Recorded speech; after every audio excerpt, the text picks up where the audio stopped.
ನಾವು ರಷ್ಯಾ ಸೇನೆಯ kernel, Russia ಸಂಸತ್ತಿನ ಕೆಳಗಿನ ಸದನದ ಸದಸ್ಯ, ಆರ್ಥಿಕ ವಿಜ್ಞಾನಗಳಲ್ಲಿ ಅಭ್ಯರ್ಥಿ, ರಷ್ಯಾ ಫೆಡರೇಷನ್ನ ನೈಜ ರಾಜ್ಯ ಸಲಹೆಗಾರ ಮತ್ತು ಬಜೆಟ್ ಹಾಗೂ ತೆರಿಗೆಗಳ ಸಮಿತಿಯ ಸದಸ್ಯರಾದ ಯೆವ್ಗೆನಿ ಅಲೆಕ್ಸೆಯೆವಿಚ್ ಫೆಡೋರೋವ್ ಅವರೊಂದಿಗೆ ಸಂಭಾಷಣೆ ನಡೆಸುತ್ತಿದ್ದೇವೆ. ನೀವು ಹೇಳಿದ್ದೀರಿ, ಅಮೆರಿಕ ಮತ್ತು ರಷ್ಯಾ ನಡುವಿನ ವಿವಾದವನ್ನು ಪರಿಹರಿಸುವ ರಷ್ಯಾಕ್ಕೆ ಸ್ವೀಕಾರಾರ್ಹವಾದ ಆಯ್ಕೆಗಳಲ್ಲಿ ಒಂದಾಗಿ ಅಣ್ವಸ್ತ್ರ ಬಳಕೆಯೂ ಇರಬಹುದು ಎಂದು. ಆದರೆ ಅಣ್ವಸ್ತ್ರಗಳಿಂದ ದಾಳಿ ಮಾಡುವುದಲ್ಲ, ಅದರ ಬಳಕೆಯ ಬೆದರಿಕೆ ಮಾತ್ರ ಅಲ್ಲವೇ? ಇದು ಅಮೆರಿಕ ಮತ್ತು ರಷ್ಯಾ ನಡುವಿನ ಒಂದು ರೀತಿಯ ಸಂಘರ್ಷವನ್ನು ಕೊನೆಗೊಳಿಸುತ್ತದೆ. ಅದು ವಿಶೇಷವಾಗಿ ಉಕ್ರೇನಿನಲ್ಲಿ ನಡೆಯುತ್ತಿರುವ ಯುದ್ಧದ ರೂಪದಲ್ಲಿ ವ್ಯಕ್ತವಾಗುತ್ತಿದೆ. ಮುಂದೆ ನೀವು ಇದನ್ನು ಕೆಲಸ ಮಾಡುತ್ತದೆ ಎಂದು ಹೇಗೆ ಖಚಿತವಾಗಿದ್ದೀರಿ? ಸ್ಟ್ರಾಟಜಿಕ್ ಅಣ್ವಸ್ತ್ರವನ್ನು ರಚಿಸುವಾಗ ಅದು ಸ್ಟ್ರಾಟಜಿಕ್ ಅಣ್ವಸ್ತ್ರದ ಬಗ್ಗೆ ಮಾತಾಡಲಾಗುತ್ತಿತ್ತು. ಇನ್ನು ಟ್ಯಾಕ್ಟಿಕಲ್ ಅಣ್ವಸ್ತ್ರವೂ ಇದೆ. ಅದನ್ನು ಬಳಕೆಗಾಗಿ ರಚಿಸಲಾಗಲಿಲ್ಲ, ಏಕೆಂದರೆ ಇದು ಒಂದು ರೀತಿಯ ಶಸ್ತ್ರಾಸ್ತ್ರ. ಇದನ್ನು ಉಪಯೋಗಿಸಿದರೆ, ಸಿದ್ಧಾಂತವಾಗಿ ಉಪಯೋಗಿಸಿದರೆ, ಸಂಪೂರ್ಣವಾಗಿ ಉಪಯೋಗಿಸಬೇಕು. ಒಂದೆರಡು ಬಾಂಬ್, ಶೆಲ್, ಕ್ಷಿಪಣಿಗಳಷ್ಟೇ ಅಲ್ಲ, ಸಂಪೂರ್ಣವಾಗಿ.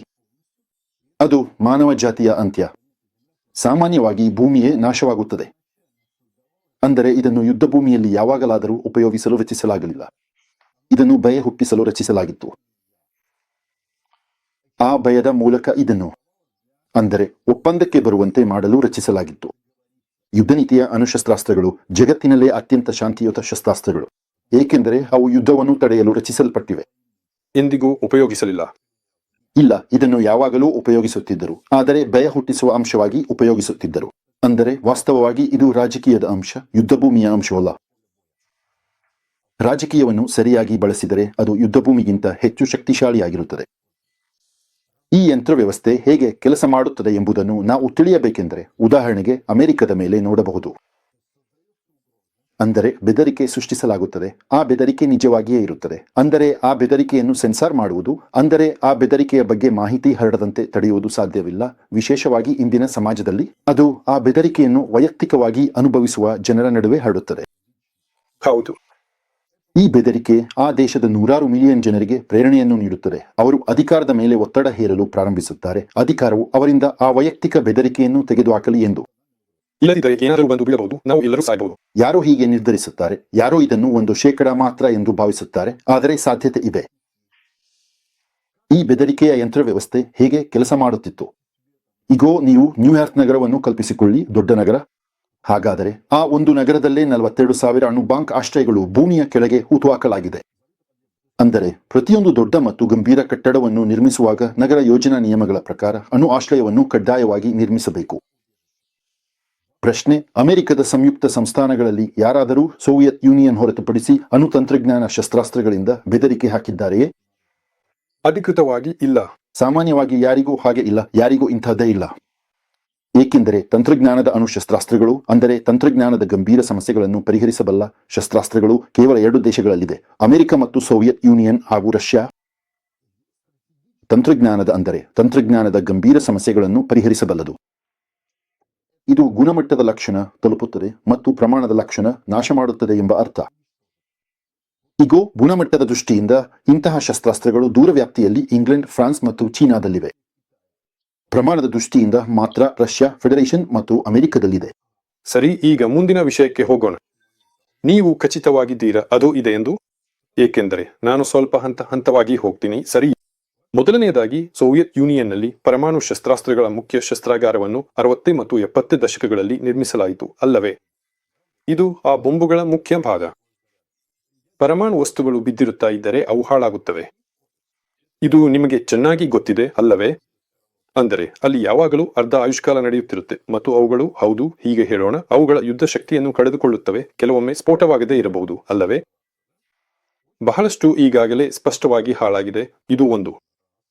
ಎರಡನೇ ವಿಷಯ, ಸೋವಿಯತ್ ಯೂನಿಯನ್ ಪತನವಾದ ನಂತರ ಯುರೇನಿಯಂ ಒಪ್ಪಂದವೊಂದು ನಡೆಯಿತು. ಆಗ ಆ ಹೆಚ್ಚಿನ ಶುದ್ಧಿಯ ಯುದ್ಧ ಯುರೇನಿಯಂ ಅನ್ನು ಅಮೆರಿಕದ ಸಂಯುಕ್ತ ಸಂಸ್ಥಾನಗಳಿಗೆ ಕಳುಹಿಸಲಾಯಿತು. ಇದು ರಹಸ್ಯವಲ್ಲ, ಇದು ಹೌದು, ಇದನ್ನು ಸಂಪೂರ್ಣವಾಗಿ ಕಳುಹಿಸಲಾಯಿತು. ಗೋದಾಮುಗಳಿಂದ. ಇದು ಒಪ್ಪಂದದಲ್ಲಿಯೇ ಸ್ಪಷ್ಟವಾಗಿ ಬರೆಯಲಾಗಿತ್ತು. ಹೌದು. ಅಂದರೆ ಸ್ವತಃ ಪತನವಾಗುತ್ತಿರುವುದು, ಅಣ್ವಸ್ತ್ರಗಳ ಹಳೆಯದಾಗುತ್ತಿರುವುದು, ಜೊತೆಗೆ ಅದರ ಒಂದು ಭಾಗವನ್ನು ಹೊರಗೆ ಕಳುಹಿಸಿದ್ದಾರೆ, ಅಲ್ಲವೇ?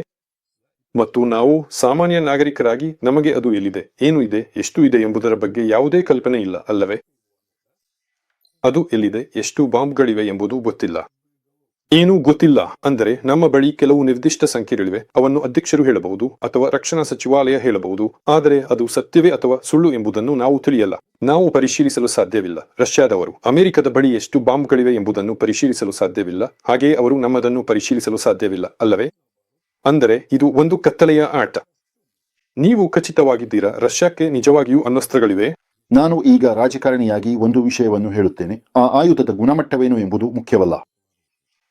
ಅಂದರೆ ಜಗತ್ತಿನಾದ್ಯಂತ ಒಂದು ಅಭಿಪ್ರಾಯವಿದೆ, ರಷ್ಯಾ ಮತ್ತು ಅಮೆರಿಕದ ಬಳಿ ತಂತ್ರಜ್ಞಾನದ ಅಣ್ವಸ್ತ್ರಗಳಿವೆ ಎಂದು. ಇದು ಸತ್ಯ, ಹೌದು. ಇಂತಹ ಅಭಿಪ್ರಾಯವಿದೆ. ಸರ್ಕಾರದ ಮಟ್ಟದಲ್ಲೂ ವಿಜ್ಞಾನಿಗಳ ಮಟ್ಟದಲ್ಲೂ ಅವರು ಯುದ್ಧದ ತಾಂತ್ರಿಕ ವಿವರಗಳನ್ನು ಗಮನಿಸುತ್ತಾರೆ, ಅಲ್ಲವೇ? ಅಂದರೆ ಅವರು ಕ್ಷಿಪಣಿಗಳಿಗೆ ಪ್ರವೇಶ ಹೊಂದಿದ್ದಾರೆ. ಅವರು ನೋಡುತ್ತಾರೆ, ಅವರ ಬಳಿ ಪರೋಕ್ಷ ಸಾಕ್ಷ್ಯಗಳಿವೆ. ಹೌದು ಹೌದು, ಈ ಚಾರ್ಜ್ಗಳ ಯುದ್ಧ ಸಿದ್ಧತೆಯನ್ನು ಪರಿಶೀಲಿಸುವ ವ್ಯವಸ್ಥೆಗಳಿವೆ ಮತ್ತು ಇತ್ಯಾದಿ. ಅಧಿಕಾರಿಗಳಿಗೆ ಇದು ರಹಸ್ಯವಲ್ಲ. ಅದು ಇದೆ ಎಂಬುದು ಅದರ ಪ್ರಮಾಣವೋ ಗುಣಮಟ್ಟವೋ ಕೂಡ. ಅಧಿಕಾರಿಗಳು ಅದು ಇದೆ ಎಂದು ತೋರಿಸಬಹುದು, ಆದರೆ ವಾಸ್ತವದಲ್ಲಿ ಅದು ಇರದೇ ಇರಬಹುದು. ನೀವು ಕೇಳಿ, ಈ ಆಯುಧದ ಯಂತ್ರಾಂಗ ಹೇಗೆ ಕೆಲಸ ಮಾಡುತ್ತದೆ ಎಂಬುದನ್ನು. ಯಾರೂ ಇದನ್ನು ಅದರ ಸ್ಫೋಟದ ದೃಷ್ಟಿಯಿಂದ ಪರೀಕ್ಷಿಸಲು ಹೋಗುತ್ತಿಲ್ಲ. ಅದನ್ನು ಏಕೆ ಮಾಡಲಾಗದು? ನಾವು ಒಂದು ಕ್ಷಿಪಣಿಯನ್ನು ಉತ್ತರ ಧ್ರುವ ಮಹಾಸಾಗರಕ್ಕೆ ಹಾರಿಸಿ ನೋಡೋಣ, ಕನಿಷ್ಠ ಒಂದು ಕ್ಷಿಪಣಿ. ನೀವು ನ್ಯೂಯಾರ್ಕ್ನ ಗೃಹಿಣಿಯರಿಗೆ ಹೇಳಿ ಅವರು ಅಣ್ವಸ್ತ್ರಗಳ ಗುರಿಯಾಗಿದ್ದಾರೆ ಎಂದು.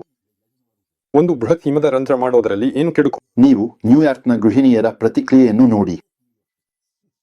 ಪ್ರಮಾಣ 1% ಇರಲಿ, 10% ಇರಲಿ, 50% ಇರಲಿ, ಅವರ ಪ್ರತಿಕ್ರಿಯೆಯನ್ನು ನೋಡಿ. ಅಂದರೆ ಅಮೆರಿಕದ ಸಮಾಜವೇ ಹೀಗೆ ನಿರ್ಮಿತವಾಗಿದೆ. ಅವರು ಗುರಿಯಾಗಿದ್ದಾರೆ ಎಂಬ ಮಾಹಿತಿ ಅವರಿಗೊಂದು ಭೀಕರವಾದ ಮಾಹಿತಿ ಆಗುತ್ತದೆ. ಅಂದರೆ ಸರಳವಾಗಿ ಹೇಳಿದರೆ ಪ್ಯಾನಿಕ್. ಮುಂದೆ ಸ್ಪಷ್ಟವಾಗಿ ವರ್ಗೀಕರಿಸೋಣ. 3-5% ಶಿಜೋಫ್ರೆನಿಯಾ ಇರುವವರು, ಅರ್ಥಾತ್ ಎಲ್ಲವನ್ನು ಧ್ವಂಸ ಮಾಡುತ್ತಾರೆ, ತಲೆ ಹೊಡೆದು ಗೋಡೆಯನ್ನೇ ಒಡೆದು ಓಡಿ ಹೋಗಲು ಯತ್ನಿಸುತ್ತಾರೆ. 20% ಇಂಟ್ರೋವರ್ಟ್ಗಳು, ಅಂದರೆ ಸಕ್ರಿಯ ಜನಸಂಖ್ಯೆ, ತಮ್ಮ ನಾಯಿಗಳನ್ನು ಹಿಡಿದು ಕಾರಿನಲ್ಲಿ ಕೂತು ಹೊರಟು ಹೋಗುತ್ತಾರೆ. ಆ 3%ದಲ್ಲಿ ಕೆಲವರು ನೇರವಾಗಿ ಕಿಟಕಿಯಿಂದ ಜಿಗಿದು ಬಿಡುತ್ತಾರೆ. ಅಂದರೆ ಜನಸಂಖ್ಯೆಯಲ್ಲಿ ಸಂಪೂರ್ಣ ಭಯಭೀತಿಯ ಸ್ಥಿತಿ ಉಂಟಾಗುತ್ತದೆ. ಇದು ಗುಂಪು ಮನೋಭಾವ. ಇದು ಅಧಿಕಾರದ ಮೇಲೆ ಭಾರೀ ಪ್ರಭಾವ ಬೀರುತ್ತದೆ. ಇದು ಎಂದರೆ ಮಾಹಿತಿ ಸಿಗುತ್ತೆ, ಅಂದರೆ ಗುರಿಯಾಗಿರುವುದು ಇದೆ ಎಂಬುದು ಗೊತ್ತಾಗುತ್ತದೆ. ಅಮೆರಿಕದ ಅಧಿಕಾರಿಗಳು, ಅಮೆರಿಕದ ಪ್ರಜಾಪ್ರಭುತ್ವ ವ್ಯವಸ್ಥೆ ತುಂಬಾ ಸೂಕ್ಷ್ಮವಾಗಿ ಹೊಂದಾಣಿಕೆಯಾಗಿದೆ. ಇದು ಅಮೆರಿಕನ್ ವ್ಯವಸ್ಥೆಯ ವಿಶೇಷತೆ. ಅವರಿಗೆ ಸಾವಿರಾರು ವರ್ಷಗಳ ಪರಂಪರೆ ಎಂಬಂತಹುದು ಇಲ್ಲ. ಅದು ಹೆಚ್ಚು ಕಠಿಣವಾದ ಅಧಿಕಾರದ ವ್ಯವಸ್ಥೆಗಳನ್ನು ಜವಾಬ್ದಾರಿ, ಹೊಂದಾಣಿಕೆ, ನಂಬಿಕೆ ಇತ್ಯಾದಿಗಳ ದೃಷ್ಟಿಯಿಂದ ರೂಪಿಸಲು ಸಾಧ್ಯವಾಗುತ್ತಿತ್ತು. ಅದಕ್ಕಾಗಿ ಅಲ್ಲಿ ಎಲ್ಲವೂ ತುಂಬಾ ಸೂಕ್ಷ್ಮವಾಗಿ, ನೇರವಾಗಿ ನಡೆಯುತ್ತದೆ. ಅವರಿಗೆ 10, 20, 30% ಜನಸಂಖ್ಯೆಗೆ ಒಂದು ಅಜೆಂಡಾ ಬಂದಾಗ ರಾಜಕೀಯದಲ್ಲಿ ಅದನ್ನು ಅಜೆಂಡಾ ಎಂದು ಕರೆಯುತ್ತಾರೆ. ನಾವು ಭಯಪಡುತ್ತೇವೆ, ನಾಳೆ ನಾವು ಸಾಯಬಹುದು, ದೇಶ ನಾಶವಾಗಬಹುದು, ಸಂಪೂರ್ಣ ರಾಜ್ಯ ವ್ಯವಸ್ಥೆ ಪುನರ್ ರೂಪುಗೊಳ್ಳಬಹುದು ಎಂಬ ಭಯದ ಅಜೆಂಡಾ. ನೀವು ಅಲ್ಲಿ ಚುನಾವಣೆ ಹೇಗೆ ನಡೆಯುತ್ತವೆ ಎಂದು ನೋಡಿದ್ದೀರಾ? ಡೆಮಾಕ್ರಾಟ್ಸ್, ರಿಪಬ್ಲಿಕನ್ಸ್, 30% ಪ್ಯಾನಿಕ್ ಆಗಿರುವವರು ಕಾಣಿಸಿಕೊಳ್ಳುತ್ತಾರೆ. ಎಲ್ಲವೂ ಕುಸಿಯುತ್ತದೆ. ಅಧಿಕಾರದ ಮೂಲಭೂತ ಅಂಶವೇ ಹಾಳಾಗುತ್ತದೆ. ಒಳಗಿನ ಸಂಕಷ್ಟ ಶುರುವಾಗಿದೆ. ಅಲ್ಲಿ ಎಲ್ಲಿದೆ? ಅಲ್ಲಿ ಯಾವುದೇ ಸಂಕಷ್ಟವಿಲ್ಲ, ಎಲ್ಲವೂ ಸರಿಯಾಗಿಯೇ ಇದೆ. ನೀವು ಸಮಾಜಶಾಸ್ತ್ರದ ಅಂಕಿಅಂಶಗಳನ್ನು ನೋಡುತ್ತೀರಿ. ಅದು ನನ್ನ ಮೇಜಿನ ಮೇಲೆ ಇದೆ. ಇಲ್ಲಿ ಕಾಗದಗಳಲ್ಲಿ ಹಚ್ಚಿಕೊಂಡಿದೆ. ನಾನು ನಿಮಗೆ ತೋರಿಸಬಹುದು. ಅಲ್ಲಿ ಹೇಳಲಾಗಿದೆ, ಅಮೆರಿಕದ ಸಮಾಜವು ಉಕ್ರೇನ್ ಸಂಘರ್ಷದ ಹಿನ್ನೆಲೆಯಲ್ಲಿ ರಷ್ಯಾ ಫೆಡರೇಷನ್ನಿಂದ ಯಾವುದೇ ಭಯವನ್ನು ಕಾಣುತ್ತಿಲ್ಲ. ಏನೂ ಇಲ್ಲ. ಅಮೆರಿಕದ ಸಮಾಜವನ್ನು ಕಳವಳಗೊಳಿಸುವುದು ದರವಿಳಿತ, ಉದ್ಯೋಗವಿಲ್ಲದಿಕೆ, ಕೆಳಮಟ್ಟದ ಅಪರಾಧಗಳು. 4ನೆಯದಾಗಿ ವೈದ್ಯಕೀಯ ಬರುತ್ತದೆ. ಅಷ್ಟೇ. ನಾವು ಭಯಪಡುತ್ತೇವೆ ಎಂಬುದೂ ಇಲ್ಲ. ಅಂದರೆ ಅಮೆರಿಕದ ಸಾಮಾನ್ಯ ನಾಗರಿಕನಿಗೆ ಇದು ಸಂಪೂರ್ಣವಾಗಿ ಸಂಬಂಧವಿಲ್ಲ. ಅಮೆರಿಕ ಉಕ್ರೇನ್ಗೆ 2/3 ಭಾಗ ಶಸ್ತ್ರಾಸ್ತ್ರಗಳನ್ನು, 2/3 ಭಾಗ ಹಣವನ್ನು ಒದಗಿಸುತ್ತದೆ. ಅಮೆರಿಕದ ಸಮಾಜ ಇದನ್ನು ತನ್ನ ಯುದ್ಧವೆಂದು ಪರಿಗಣಿಸುವುದಿಲ್ಲ. ಏನೂ ಅಲ್ಲ. ಆದರೆ ಇದು ಅವರ ಯುದ್ಧವೇ. ಏಕೆಂದರೆ ಈ ತೊಡಕುಗಳಾದ ಶಸ್ತ್ರಾಸ್ತ್ರಗಳು, ಡ್ರೋನ್ಗಳು, ಗುಪ್ತಚರ ಸೇವೆಗಳು ನಮ್ಮ ಸೈನಿಕರನ್ನು ಕೊಲ್ಲುತ್ತಿವೆ. ಅಂದರೆ ಇದು ಅಮೆರಿಕದ ಯುದ್ಧ. ಆದರೆ ಅಮೆರಿಕದ ಮನಸ್ಸಿನಲ್ಲಿ ಇಂತಹ ಭಾವನೆ ಇಲ್ಲ. ಅಂದರೆ ನಾವು ಯುದ್ಧದ ಮಾಹಿತಿ ಭಾಗದ ಬಗ್ಗೆ ಮಾತನಾಡಿದರೆ ನಾವು ಅಮೆರಿಕದ ಭೂಮಿಯಲ್ಲಿ ಅದನ್ನು ಸಂಪೂರ್ಣವಾಗಿ ಸೋತಿದ್ದೇವೆ. ಆದರೆ ಗುರಿ ನಿಗದಿಪಡಿಸುವ ಅಂಶದ ಪ್ರಭಾವ, ಅದು ಸಂಪೂರ್ಣ ಶೀತ ಯುದ್ಧದ ಕಾಲದಲ್ಲಿ ಹೇಗೆ ಕೆಲಸ ಮಾಡಿತು, ಸ್ವಯಂಚಾಲಿತವಾಗಿ ಹಳೆಯ ನೆನಪನ್ನು ಎಚ್ಚರಿಸುತ್ತದೆ. ಅದೇ ಹಳೆಯ ನೆನಪು, ಅದು ಈ ಬಾಂಬ್ ಶೆಲ್ಟರ್ಗಳನ್ನು ನಿರ್ಮಿಸಿತು. ಅಮೆರಿಕದ ರಕ್ಷಣಾ ಸಚಿವರನ್ನು ರಷ್ಯನ್ನರು ಬರುತ್ತಿದ್ದಾರೆ ಎಂದು ಕೂಗಿ ಕಿಟಕಿಯಿಂದ ಜಿಗಿಯಲು ಪ್ರೇರೇಪಿಸಿತು. ಸ್ಪಷ್ಟವಾಗಿ ಹೇಳಬೇಕಾದರೆ ಅದು ದಾಳಿ ಅಲ್ಲ, ಬದಲಾಗಿ ಸೋವಿಯತ್ ಯೂನಿಯನ್ನಿಂದ ಬಂದ ಕ್ಷಿಪಣಿ ಬೆದರಿಕೆ. ಅಂದರೆ ಸಂಪೂರ್ಣವಾಗಿ ವಿಭಿನ್ನವಾದ ಒಂದು ಸಾಮಾಜಿಕ ರಾಜಕೀಯ ವಾತಾವರಣವನ್ನು ನಿರ್ಮಿಸಲಾಗುತ್ತಿದೆ. ಈ ವಾತಾವರಣವೇ ಅಣು ನಿರೋಧಕತೆಯ ಯಂತ್ರವಿಧಾನ, ಸ್ಫೋಟಗಳು ಅಥವಾ ದಾಳಿಗಳು ಅಥವಾ ಇನ್ನೇನೂ ಅಲ್ಲ. ಹೌದು, ಹೀಗೆ ಇದು ಕಾರ್ಯನಿರ್ವಹಿಸುತ್ತದೆ. ಹೆಚ್ಚಿನ ಜನರು ಹೀಗೆ ನಂಬಿದ್ದರು. ಹೌದು, ನಾನು ಮೊದಲ ಬಾರಿ ನಿಮ್ಮ ಬಳಿಗೆ ಬಂದಾಗ, ಅಂದರೆ 2012ನೇ ವರ್ಷದಲ್ಲಿ, ನಾನು ಕೂಡ ಹೀಗೆ ನಂಬಿದ್ದೆ. ರಷ್ಯಾದ ಮೇಲೆ ಯಾರೂ ದಾಳಿ ಮಾಡುವುದಿಲ್ಲ ಎಂದು ಎಲ್ಲ ರಷ್ಯಾ ನಾಗರಿಕರು ನಂಬಿದಂತೆ ಅಲ್ಲವೇ? ಯಾಕೆಂದರೆ ರಷ್ಯಾಕ್ಕೆ ಅಣು ಆಯುಧವಿದೆ ಮತ್ತು ಶಕ್ತಿಶಾಲಿ ಸೇನೆಯೂ ಇದೆ. ಆದರೆ ಇಂದು 2025ನೇ ವರ್ಷದಲ್ಲಿ 13 ವರ್ಷಗಳ ನಂತರ, ಹೌದು, ನಮ್ಮ ಮೇಲೆ ನಿಯಮಿತವಾಗಿ ದಾಳಿ ಮಾಡಲಾಗುತ್ತಿದೆ ಎಂಬುದು ಗೊತ್ತಾಯಿತು. ಡ್ರೋನ್ಗಳು ಕೂಡ ನಮ್ಮ ಪ್ರದೇಶಕ್ಕೆ ಬಂದು ಅಲ್ಲಿ ಅವುಗಳನ್ನು ಕೆಡವಲಾಗುತ್ತಿತ್ತು. ಸೈನಿಕ ಗುರಿಗಳ ಮೇಲೆ, ತೈಲ ಸಂಗ್ರಹಾಲಯಗಳ ಮೇಲೆ, ಎಲ್ಲದರ ಮೇಲೂ, ಸೈನಿಕ ಉದ್ಯಮಗಳ ಮೇಲೆ, ಇತರ ಸ್ಥಳಗಳ ಮೇಲೂ ದಾಳಿ ನಡೆಸಲಾಗುತ್ತಿದೆ. ಅಂದರೆ ನೇರವಾಗಿ ಯುದ್ಧವೇ ನಡೆಯುತ್ತಿದೆ. 13 ವರ್ಷಗಳ ಹಿಂದೆ ನಾವು ನಿಮ್ಮೊಡನೆ ಏನು ಮಾತನಾಡುತ್ತಿದ್ದೆವು? ನಮ್ಮ ಮೂರನೇ ಅಂಶ ಯಾವುದು? ಅಂದರೆ ರಷ್ಯಾಕ್ಕೆ ಸ್ವಾಯತ್ತತೆ ಇಲ್ಲ. ಅಂದರೆ ಇದೆಲ್ಲವೂ ನಮ್ಮ ಬಗ್ಗೆ ಅಲ್ಲ. ಸ್ವಾಯತ್ತತೆ ಎಂದರೆ ಏನು? ಸಾರ್ವಭೌಮತ್ವ ಎಂದರೆ ಶಕ್ತಿ. ನಿಮ್ಮ ಬಳಿ ರಾಷ್ಟ್ರೀಯ ಶಕ್ತಿ ಇಲ್ಲದಿದ್ದರೆ, ನೀವು ಎಷ್ಟೇ ಪ್ರಬಲರಾಗಿದ್ದರೂ, ಪರಮಾಣು ಶಸ್ತ್ರಾಸ್ತ್ರಗಳನ್ನು ಹೊಂದಿದ್ದರೂ, ಆ ಶಸ್ತ್ರಾಸ್ತ್ರಗಳು ನಿಮ್ಮ ಅನುಕೂಲಕ್ಕೆ ಬಳಕೆಯಾಗುವುದಿಲ್ಲ. ರಷ್ಯಾ ಪರಮಾಣು ಶಸ್ತ್ರಾಸ್ತ್ರಗಳನ್ನು ಹೊಂದಿಲ್ಲ. ವಾಸ್ತವವಾಗಿ ಪರವಾಗಿಲ್ಲ. ಸರಿ, ಅದು ಅಲ್ಲೇ ಇರಲಿ, ಆದರೆ ಅವರು ಅದನ್ನು ಬಳಸಲು ಸಾಧ್ಯವಿಲ್ಲ. ಮೊದಲನೆಯದಾಗಿ ಅದು ಅಪ್ರಸ್ತುತ. ಎರಡನೆಯದಾಗಿ ರಷ್ಯಾಕ್ಕೆ ಸಾಕಷ್ಟು ಸಾಮರ್ಥ್ಯವಿದೆ. ಏನಾದರೂ ಸರಿಯಾಗಿ ಕೆಲಸ ಮಾಡದಿದ್ದರೂ ಕೂಡ ಅದನ್ನು ಬೇಗನೆ ಪುನಃ ಸ್ಥಾಪಿಸಬಹುದು. ಅಂದರೆ ತಾಂತ್ರಿಕವಾಗಿ ಇದು ಸಮಸ್ಯೆ ಪರಿಹರಿಸುವ ಬೇರೆ ತಂತ್ರಜ್ಞಾನ. ನೀವು ಚಿಂತೆ ಪಡಬೇಕಾಗಿಲ್ಲ. ಅಮೆರಿಕದ ಗೃಹಿಣಿಯರು ಮಾತ್ರ ಚಿಂತೆ ಪಡಲಿ. ನಂಬಿ, ಅವರಿಗೆ ಪರಮಾಣು ಶಸ್ತ್ರಾಸ್ತ್ರಗಳ ಬಗ್ಗೆ ಏನೂ ಗೊತ್ತಿಲ್ಲ. ಹೌದು, ಅದು ಖಚಿತ. ಅವರಿಗೆ ಅದನ್ನು ತಿಳಿದುಕೊಳ್ಳಬೇಕಾದ ಅಗತ್ಯವೂ ಇಲ್ಲ. ಅವರ ಕೆಲಸ ಎಂದರೆ ಭಯದಿಂದ ಓಡುತ್ತಿರುವಾಗ ಬಿಸಿ ಸೂಪಿನಲ್ಲಿ ಮುಳುಗುವುದು.